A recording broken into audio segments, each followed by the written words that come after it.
Welcome to தங்க முட்டை channel. இன்னைக்கு நம்ம என்ன ரெசிபி பார்க்க போறோம்னா, இந்த குவாரண்டைன் டைம்ல நம்மளுக்கு பர்த்டே வந்ததுன்னா, அது வீட்லயே எப்படி செலிப்ரேட் பண்ணலாம்? ஹோம்மேட் ப்ராடக்ட்ஸ் வச்சுன்னு சொல்லி நம்ம பார்க்கலாம். இப்போ நான் ஹாப்பி பிஸ்கட் வந்து ஒரு 5 பிஸ்கட் எடுத்திருக்கேன்.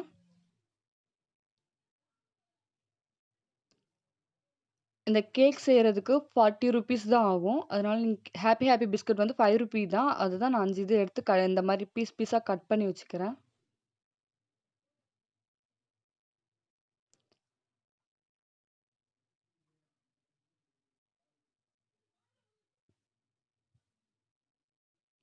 இப்போ இத வந்து நான் மிக்ஸில வந்து அரைக்க போறேன். அதனால எல்லா கட் பண்ணி வச்சிருந்தது ஃபுல்லா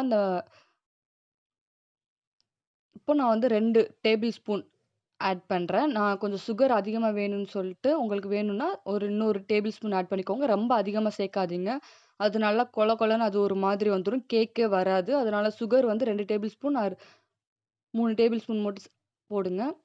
இப்ப இத வந்து நான் அந்த பிஸ்கட்ட வந்து நல்லா ஃபில்டர் பண்றேன். இந்த மாரி சீவ் பண்ணி எடுத்துக்கிறேன்.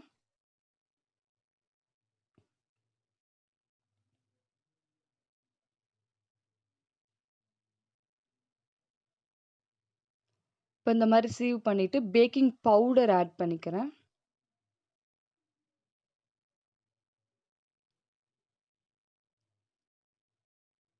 1 டேபிள் ஸ்பூன். அப்புறம் பேக்கிங் சோடா வந்து 1/2 டேபிள் ஸ்பூன் வந்து ஆட் பண்ணிக்கிறேன். உங்ககிட்ட பேக்கிங் பவுடர் இல்லன்னா பரவால்ல. பேக்கிங் சோடா மட்டும் கொஞ்சம் அதிகமா போட்டுக்கோங்க. இப்ப இத நான் நல்லா மிக்ஸ் பண்ணிக்கிறேன். இந்த கேக் டேஸ்ட் வந்து சாக்லேட் கேக் டேஸ்ட் மாதிரியே இருக்கும். இப்ப இத நல்லா மிக்ஸ் பண்ணதுக்கப்புறம், இப்ப நான் வந்து ஒரு 2 டேபிள் ஸ்பூன் தயிர் ஊத்திக்கிறேன்.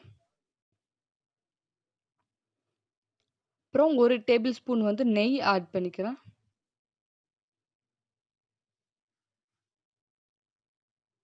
அப்புறம் மில்க் வந்து நான் கொஞ்சம் கொஞ்சமா ஆட் பண்றேன். அந்த பேஸ்ட் ரொம்ப தண்ணியாவும் இல்லாம, ரொம்ப கட்டியாவும் இல்லாம, அந்த மாரி பேஸ்ட் வர்ற வரைக்கும் நீங்க மில்க்க வந்து கொஞ்சம் கொஞ்சமா ஆட் பண்ணுங்க. எப்படியும் 1/4 கப் மில்க் வந்து நமக்கு தேவைப்படும்.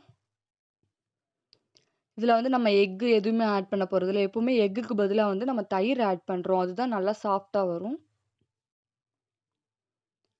இப்ப இத நல்லா பீட் பண்ணிக்கணும். கொஞ்சம் கொஞ்சமா தயிர் ஊத்தி, இப்ப வந்து நானு 1 டேபிள் ஸ்பூன் வினிகர் இல்லன்னா நீங்க லெமன் ஜூஸ் ஆட் பண்ணுங்க.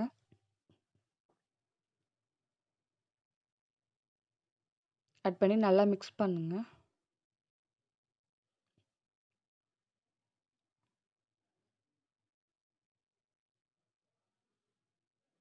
இதுலயே இருந்தே நம்ம சூப்பரான பர்த்டே கேக் வந்து நம்ம ரெடி பண்ணிக்கலாம்.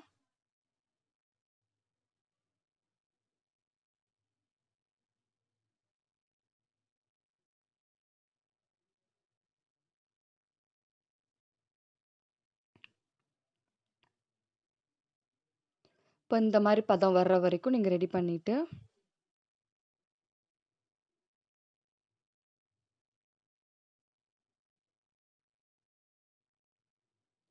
ஓகே. இந்த பதத்துக்கு வந்ததுக்கப்புறம், இப்ப நான் வந்து ஒரு பிளேட்ல மைதா மாவு எண்ணெய் தடவி, அதுல மைதா மாவு தடவி வச்சிருக்கேன்.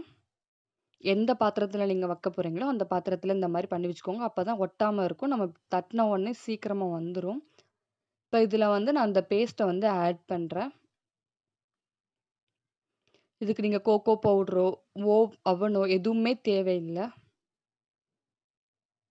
ஆட் பண்ணி இத வந்து ஒரு 3 தடவ இந்த மாரி தட்டுங்க. அப்பதான் கொஞ்சம் உள்ளக்க வந்து அந்த ஏர்லாம் இருக்காது. இப்ப இது ஒரு இட்லி பாத்திரத்துல வச்சு நான் மூடி வச்சுர்றேன். அந்த இட்லி பாத்திரம் வந்து ஒரு 10 மினிட்ஸ் முன்னாடி, ஒரு 10 மினிட்ஸ் வந்து அத வந்து நல்லா பாயில் ஹீட் பண்ண வைக்கணும். அதுக்கப்புறம் தான் இத வைக்கணும். இப்ப நான் ஒரு 20 டூ 40 மினிட்ஸ் வரைக்கும் நீங்க பாருங்க. அந்த ஒரு ஸ்டிக்க வச்சு டச் பண்ணா இது வந்து ஒட்டாம இருக்கணும். அப்பதான் ரெடி ஆயிருச்சுன்னு. இப்ப நமக்கு சூப்பரான இந்த கேக் ரெடி ஆயிருச்சு. இந்த கேக்ல வந்து நான் அந்த ஃப்ரெஷ் கிரீம் வந்து ஆட் பண்ணியிருக்கேன். Chocolate fresh cream. இப்ப இதுல வந்து நான் கலர் வந்து ஆட் பண்ணியிருக்கேன். இந்த வெறும் ஃப்ரெஷ் கிரீம்ல. ஆட் பண்ணி இத வச்சு நான் வந்து எழுதப் போறேன். எனக்கு ஃபர்ஸ்ட்டு வந்து எழுதும்போது அந்த லாஸ்ட் வந்து கொஞ்சம் கட் பண்ணதுனால கொஞ்சம் எனக்கு சரியா வரல. நீங்க வந்து ஒரு பேப்பர்ல நல்லா சுருட்டி, அதுல வந்து இது பண்ணி கொஞ்சம் கட் பண்ணுங்க. அந்த மாரி பண்ணா ரொம்ப நல்லா வந்துரும். நீங்க வீட்லயே குவாரன்டைன் அப்போ இந்த மாரி கேக் செஞ்சு நீங்க செலிப்ரேட் பண்ணிரலாம். பர்த்டேன்னு வந்தா ஃபீல் பண்ணவே தேவையில்ல.